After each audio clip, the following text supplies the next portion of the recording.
When I was 12, I came to the conclusion that everyone in the world, including my own family, was against me. I was never a problem child, but my parents sure treated me like one. For example, I used to need to be home by 5 p.m. every day. This clearly restricted my amount of playtime outdoors. I wasn't allowed to have friends over to play at the house, nor was I allowed to go over anyone else's. I had to finish my homework directly after I came home from school, no matter how long it took. My parents refused to buy me video games and forced me to read books and then write book report on them to prove that I actually read it. Now, even though those rules listed above were quite frustrating to me as a child, they weren't what upset me the most. What really hurt me was the lack of compassion on behalf of my parents. My mother was a bitter woman who always made me feel guilty of my accidents or mistake I've made. My father only knew one emotion: frustration. The only time he spoke to me was when he screamed at me for receiving poor test scores or beat me for misbehaving. But enough about them, let's talk about my school psychologist. For his own privacy, we will call him Dr. Tanner.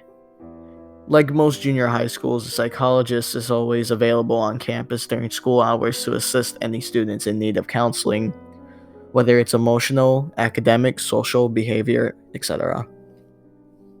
To be honest, I was never seen any students talking to Mr. Tanner. Every day I would walk past his office on the way to the cafeteria and peek through his door's little window. He would always be alone in there working on some paperwork. I guess that most kids were too afraid to speak about their problems to an adult who was practically a stranger. For this reason, it took me 3 weeks to muster up enough courage to go into his office. March 2nd, 1993 was the day that I decided to voice my troubles to Dr. Tanner during lunch break. I stood in front of his office door and knocked. Through the window, I could see him raise his head, smile, and motion me to come in. I did. He greeted me by introducing himself and asking for my name. Dr. Tanner was a very soft-spoken man who seemed to radiate kindness. In less than 30 minutes, I rambled to Dr. Tanner about how mean my parents were to me and how they didn't care about me at all. After a while, my voice began to shake, and I stopped speaking.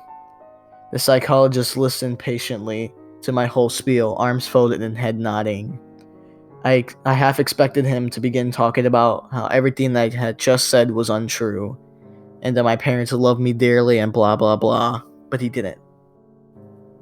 Dr. Tanner leaned towards me with a grin on his face and said, "You know, I'm the best school psychologist in the world.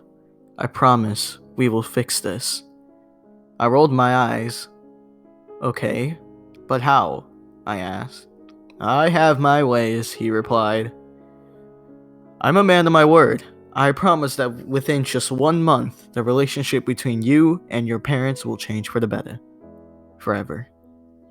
After a brief pause, he continued, "Although, I do need you to make me a promise. You have to promise that you'll come back to my office after school tomorrow, and that you won't tell anyone that we had this conversation today. It'll be our little secret." I promised. The following day, I returned to Dr. Tanner after school. It was around 4 p.m. when I entered his office. After a warm welcome, he asked me to have a seat in front of his desk once again. Upon sitting down, I watched Dr. Tanner close the blinds of his door's tiny window. "There," he smiled. "Now we have all the privacy we need." We began to talk about my likes, my interests, my favorite school subjects, my least favorite teachers, and things of the like. About an hour into the conversation, Dr. Tanner offered me a soft drink. I gladly took this offer, considering my parents never allowed me to drink soda. Dr. Tanner reached over to his mini fridge and fidgeted around before setting down 2 open cans of soda on the desk. Afterwards, we continued to talk about what was going on in my life, but it wasn't long before I passed out from whatever drugs Dr. Tanner placed in my drink. It took me a minute or so to adjust my blurred vision upon waking, and when it did, I had no idea what to think. I was handcuffed to a bed and my mouth was sealed with duct tape. I immediately began to panic, squirming and tugging at the cuffs, but gave up soon after. My eyes widened in disbelief after looking around the room. There were posters of superheroes pinned up along the walls, and photographs of famous athletes on shelves. In the middle of the room was an old television and a Super Nintendo, various game cartridges stacked alongside it. I didn't know what to think. Here I am in a room filled with items most kids would die to play with. I would have probably cried from joy, but hadn't I been handcuffed to a bed frame. My stomach sank once again as the door opened and Dr. Tanner walked inside. He sat down on the edge of my bed. "Now listen," he said. "Remember that I'm here to help you, and I would never hurt you, okay?" Dr. Tanner gently removed the tape from my mouth and then the cuffs from my hands. My first instinct was to begin crying, but something about Dr. Tanner made me feel safe. He smiled at me. "You're going to be staying here for a while," he continued, "and during this time, you're allowed to play with any toys in this room while I'm here at home. But when I leave the house, I'll need to cuff one of your hands back to the bed. You can still watch the television, but I want you to only watch the news channels when I'm away." I sat in silence, still trying to process the information he had given me. "So," Dr. Tanner yipped, slapping me on the knee, "you go ahead and knock yourself out. I'll be back when it's time for dinner." He got up from the bed, walked across the room, and clicked the TV's power button before locking the door behind him. Several more minutes passed, and I realized that Dr. Tanner wasn't joking. All that was left for me to do was boot up the Nintendo and play Mario until nightfall. At about 7 p.m., Dr. Tanner returned to the room carrying 2 plates of mashed potatoes and chicken strips. I finally gathered up enough courage to ask him how long I'd be staying in this room. "Well, about a month," he replied. "Give or take a few weeks. I just have some work I need to do." The following morning, I awoke to Dr. Tanner's hand patting my head. "Hey, bud, you don't have to wake up right now if you don't want, but I'm going to need to put this back on," he whispered, clamping the cold steel handcuff onto my wrist. I gazed up at him. He was wearing a collared shirt and slacks, a coat draped over his shoulder, and a suitcase at his side. He looked just how he always did when I saw him around school. Before leaving, he placed the TV's remote next to mine and told me to turn it on and watch the news. The first thing I saw upon turning it on was a breaking news segment. An important-looking police officer stood at the podium surrounded by people with microphones. I had to begin viewing halfway through his speech. "A statewide Amber Alert has issued as of this morning. We had several investigators working towards identifying potential abductors, but as of right now, there is not much evidence. Faculty members state that the boy had been last seen around 4 or 5 in the evening on..." I began to feel nauseous as a photograph of me appeared on the screen.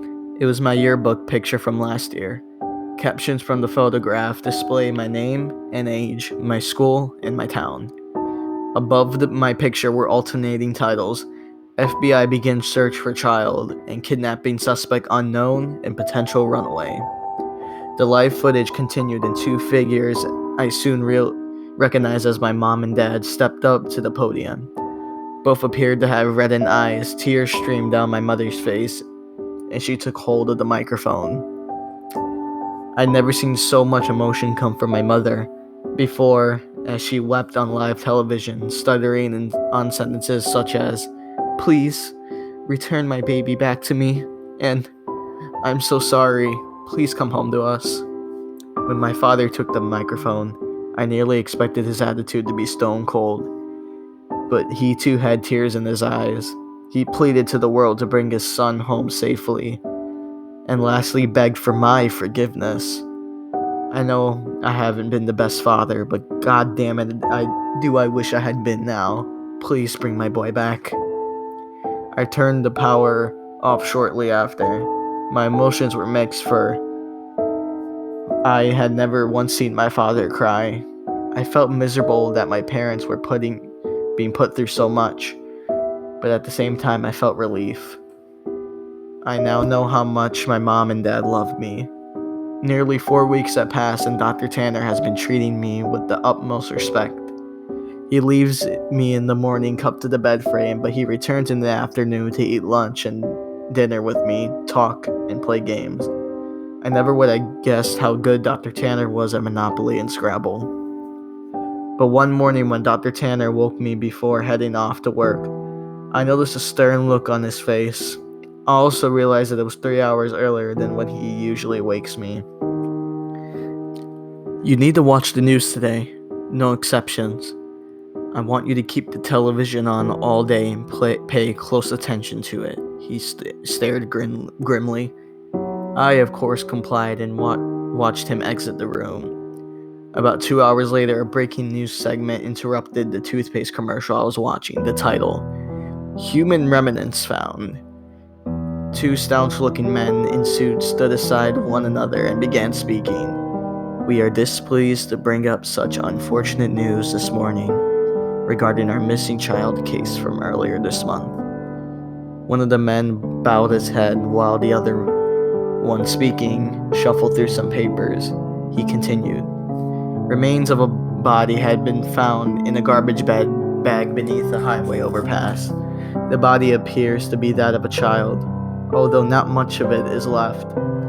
The body had been decapitated, and much has been burnt to ash and bone. The screen shifted over to a helicopter view of the freeway. Dozens of police cars gathered near the bottom of a tall overpass. The man's voice could still be heard. Within the bag, police found a junior high school identification card labeled as such. The screen showed the school ID card I had always kept in my backpack. The plastic was sort of melted away, but my photograph and name were intact. After the 2 men dismissed themselves, the camera panned over to my parents. They were sitting among reporters. My mother's face had held a painfully grimace, and my father sulked his head down to his knees. I shut the television off. Dr. Tanner returned home very late. He hurried into the room, unlocked my cups, and placed a bottle of fizzing water into my hand. He placed his hand onto my shoulders and smiled. I made you a promise, didn't I? I nodded, tears squeezing their ways out of my eyes. You need to make me a promise again, he whispered. He told me that I needed to drink all the water in the bottle. It would help me sleep. And that from here on out, I am to never tell anyone that I ever met him.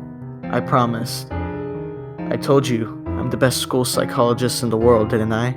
And he was right. I awoke later that night to find myself lying in the middle of a park, stars shining brightly across the night sky. I recognized the park. It wasn't too far from my school. A mile or so down the road, I saw my house. The lights were off inside, but I could make out my father sitting on the step leading to the front door. I hesitantly called out to him. He lifted his head slowly, but when he saw it was me, he sprang up to his feet, ran towards me, arms open, yelling my name. My mother erupted from the house behind him. Dr. Tanner was right. Things have changed with my family and I. My parents smile more often and treat me lovingly. I could not ask for a more perfect ending. Every now and then I see Dr. Tanner on campus talking to and from his office. Rarely do we ever make eye contact, let alone speak to one another. But sometimes he'll shoot me a wink and a smile. I'll always keep my promise to him and pretend I never met him. But there will always be one question forever floating in my mind. Who did Dr. Tanner decapitate and throw off the overpass?